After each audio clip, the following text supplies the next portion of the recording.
in this hearing today. Instead, the principal attack that Democratic senators have marshaled upon you concerns this March 27th letter from Robert Mueller.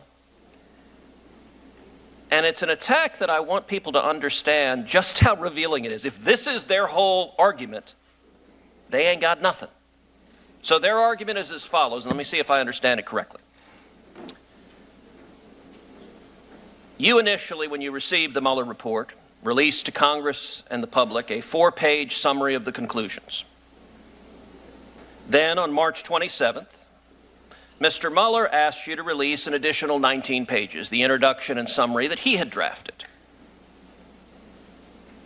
And indeed, in the letter, what he says is, quote, I am requesting that you provide these materials to Congress and authorize their public release at this time. And the reason he says it is that to fully capture the context, nature, and substance of the office's work and conclusion. So you did not release those 19 pages at that time. Instead, a couple of weeks later, you released 448 pages, the entire report, which includes those 19 pages. Do I have that timeline correct? That's right.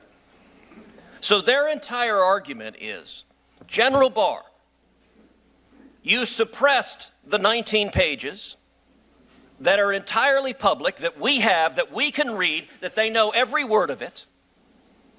And their complaint is it was delayed a few weeks. And that was because of your decision not to release the report piecemeal, but rather to release those 19 pages along with the entire 448 pages produced by the special counsel. Yes. If that is their argument, I have to say that is an exceptionally weak argument. Because if you're hiding something, I'll tell you right now, General Barr, you're doing a very lousy job of hiding it. Because the thing that they're suggesting you hid, you released to Congress and the American people. And so if anyone wants to know what's in those 19 pages that are being so breathlessly, oh, Bob Mueller said release the 19 pages. You did. You did it a couple of weeks later. But we can read every word of the 19 pages along with the full report. In your judgment, was the Mueller report thorough? Yes. Did they expend enormous time, energy, and resources investigating and producing that report? Yes. And the Mueller report concluded flat out on the question of Russian collusion